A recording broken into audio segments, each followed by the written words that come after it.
एक राजा था, सुगंत नाम का राजा, जिसका नाम था सुगंत। सुगंत सत्संग में जा रहा था और बीच में नारद जी मिल गए। नारायण नारायण नारायण। सुगंत कहाँ जा रहा है? बोले नारद जी मैं सत्संग में जा रहा हूँ।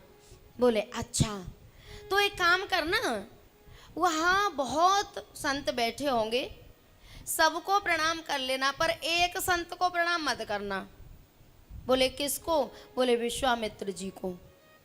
विश्वामित्र जी को प्रणाम मत करना।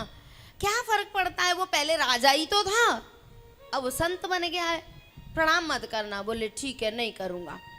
सुगंत गया और सबको प्रणाम कर लिया, पर विश्वामित्र जी को प्रणाम नहीं किया। अब तो विश्वामित्र जी को सत्संग अच्छा लगेगा?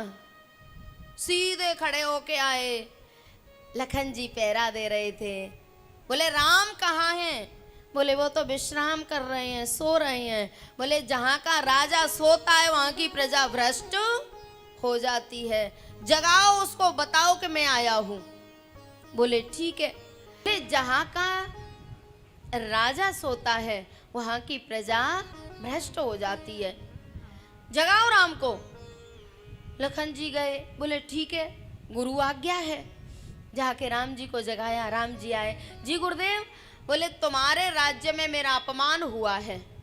बोले किसने अपमान किया? बोले एक सुगंत नाम का राजा है, उसने मेरा अपमान किया है। बोले अच्छा, कल सूर्य उदय होते ही मैं सुगंत को मार दूंगा, मैं प्रतिज्ञा लेता हूँ। बोले ठीक है। गुरुजी चले गए खुश होके। इधर सुगंत को पता चला कि राम जी ने प्रतिज्ञा करी है मुझे मारने की। बेचारा दुखी होके रोने लगा कि कहाँ की नारद जी की बात मानी। अब जैसे ही रोया तो नारद जी फिर आ गए। नारायण नारायण। सुगंत क्यों रो रहा है, क्या हुआ? हे महाराज बढ़िया करवा दिया आपने। बोले क्या हुआ? बोले राम जी ने प्रतिज्ञा ली है, वो मुझे कल मार डालेंगे। नारद जी ने कहा चिंता मत कर, वो सामने गुफा दिखाई दे रही है ना? बोले हाँ। तू उस गुफा के दरवाजे पे जा और जोर जोर से रो, और कोई निकले ना तो उसके पैर पकड़ लेना, बस एक ही शब्द कहना है, अभय वर दो, अभय वर दो, अभय वर दो, इसके अलावा तुझे कुछ कहना नहीं है। बोले ठीक है। सुगंत गया और दरवाजे पे जाके जोर जोर से रोने लगा। उसमें से एक देवी निकल के आई और सुगंत ने दोनों चरण पकड़ लिए और रो रहा है, बस एक ही शब्द कह रहा है, अभय वर दो, अभय वर दो। उन्होंने कहा भैया तू कौन है, कहाँ से आया है, क्यों रो रहा है? अब कुछ नहीं कह रहा, बस एक ही शब्द कह रहा है, अभय वर दो, अभय वर दो। उन्होंने कहा कि मैंने तुझे अभय वर दिया, अब ये बता तुझे भय किससे है? बोले मुझे विश्वामित्र जी से भय है। बोले ठीक है, मैंने तुझे वचन दिया विश्वामित्र जी तेरा बाल विवाह का नहीं कर पाएंगे। बोले ठीक है। और वो देवी कौन थी पता है? अंजनी मैया। वो देवी अंजनी मैया थी। अब अंजनी मैया ने वचन दे दिया। बोले ठीक है, तू चिंता मत कर। शाम को हनुमान जी आए। मैया ने कहा लाला मैंने एक राजा को वचन दे दिया है, तू उसकी रक्षा करना। बोले उसे किससे भय है? बोले विश्वामित्र जी से। अब आप लोग तो जानते हो जब किसी बड़े से भय हो तो उसके किसी प्यारे को पकड़ा जाता है कि वो हमारा काम करवा देगा। बोले ठीक है, चिंता मत करो, मैं उसे बचा लूंगा। हनुमान जी गए राम जी के पास। बोले भगवान मेरी माँ ने एक राजा को अभय वरदान दे दिया है, आप उसकी रक्षा करना। बोले ठीक है करेंगे। क्या नाम है राजा का? बोले राजा का नाम है सुगंत।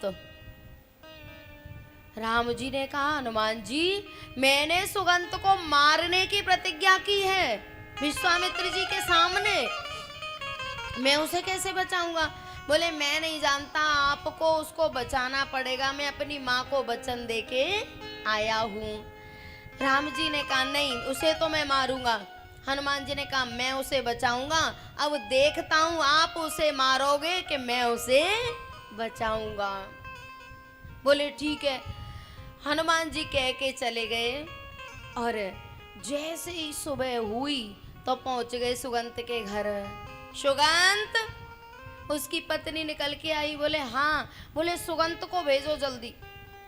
हनुमान जी सुगंत को लेके वन में चले गए, जंगल में, और वहां उससे जाके कहा, बोले तू मेरे साथ भजन कर। सुगंत ने कहा, हनुमान जी मुझसे भजन नहीं हो रहा, मुझे तो ये लग रहा है कि राम जी का बाण इधर से आया या इधर से आया। अरे भैया, जब अंतिम समय होता है ना तो अच्छे अच्छे भगवान का नाम लेना भूल जाते हैं। जन्म जन्म मुन जतन कराही, अंत राम कहे आवत नाही। हनुमान जी ने कहा तो तू शांत बैठ जा, अब मुझे भजन करने दे, और राम नाम की माला करेंगे हम सब, और आप सब हमारे साथ बोलोगे। कहाँ गया ऑर्गन वाला?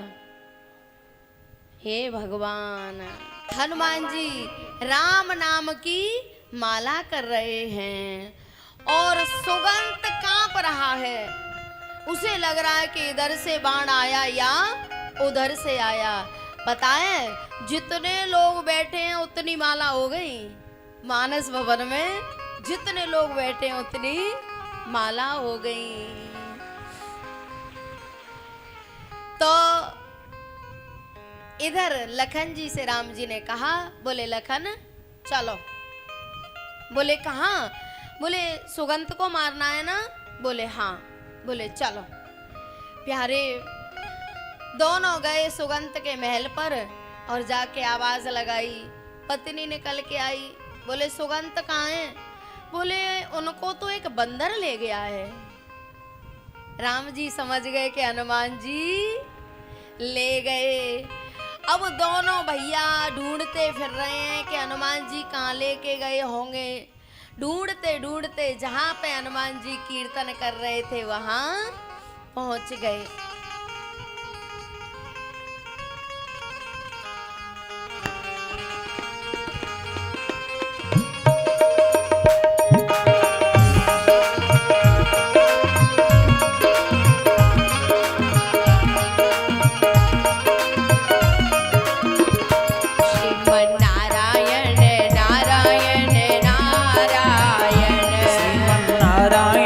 नारायण नारायण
श्रीमन नारायण नारायण।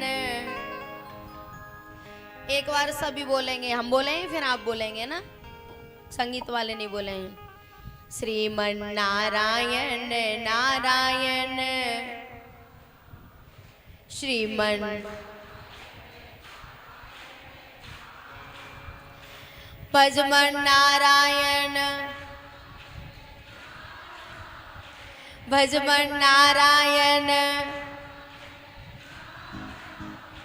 श्रीमन नारायण नारायण नारायण श्रीमन नारायण नारायण नारायण श्रीमन नारायण नारायण नारायण भजमन नारायण नारायण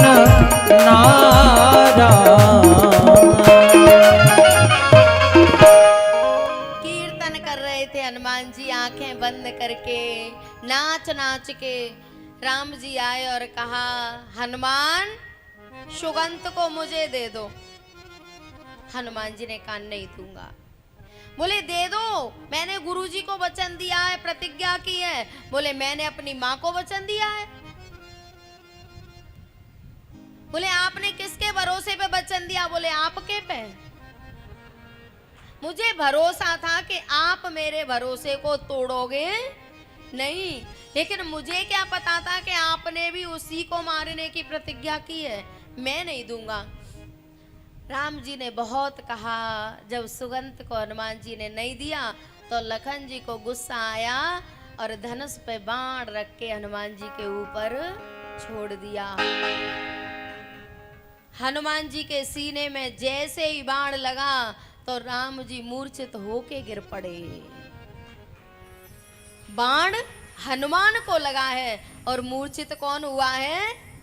राम जी। अब लखन तो घबरा गए, धनुष वनुष छोड़ के और राम जी को उसमें लाए और कहा, बोले, मैंने तो हनुमान को बाण मारा था, आप मूर्छित कैसे हो गए? राम जी की आंखों में आंसू आ गए। बोले, हनुमान के हृदय में कौन रहता है? बोले, आप। बोले, बाण हनुमान को तो लगा है, लेकिन सही बाण तो मुझे लगा है। मूर्छित मैं नहीं होऊंगा तो कौन होगा? लखन जी ने कहा, बोले, अब तुम जानो, तुम्हारे भक्त जाने, मुझे कोई लेना देना नहीं है। राम जी को दया आई कि मेरा इतना प्यारा भक्त है हनुमान, और लखन ने इसको बाण मार दिया। तो राम जी ने हनुमान जी को गोद में बिठाया और सिर पे हाथ फेरने लगे और करुणा से आंखें हो गई बंद। जैसे ही हनुमान जी ने देखा कि राम जी की आंखें बंद हैं, पीछे से सुगंध को बुलाया और खुद तो हट गए और उसे राम जी की गोद में बैठा दिया। अब राम जी का हाथ किसके सिर पे फिर रहा है? सुगंध के। और किसी के सिर पे हाथ रखने का मतलब है कि अब तेरे सारे दुख मेरे हैं, तू चिंता मत कर। सुगंध के सिर पे हाथ फेर रहे हैं। आंखें खुली तो देखा कि गोद में सुगंध बैठा है। अब राम जी सोच रहे हैं कि प्रतिज्ञा को पूरी करूं कि इसके सिर पे हाथ रखा है इसको पूरा करूं। इतने में विश्वामित्र जी आ गए। राम, तुम्हें परेशान होने की जरूरत नहीं है। मैं समझ गया कि तुम धर्म संकट में हो, पर ये सुगंध से ये पूछो कि इसने कहां से ये कुसंग पाया कि इसने मुझे प्रणाम नहीं किया। सुगंध ने रोते हुए कहा, बोले, कुसंग से नहीं, मैंने तो ये बात सत्संग से पाई। बोले, कहां से? बोले, नारद जी कह गए कि विश्वामित्र जी को प्रणाम मत करना। इतने में नारद जी आ गए। राम जी ने कहा, बोले, बहुत बढ़िया शिक्षा दे दी तुमने सुगंध को, बिचारी के जान पे आ पड़ी, क्यों दी ऐसी शिक्षा? तब नारद जी ने कहा, मुझे क्षमा करना प्रभु, सारी दुनिया ये पूछती है कि राम बड़ा है कि राम का नाम बड़ा है। अब मैं किस किस को बताता कि राम बड़ा है कि राम का नाम? तो मैंने प्रैक्टिकल करके दिखा दिया कि राम बड़ा नहीं है, राम का नाम बड़ा है।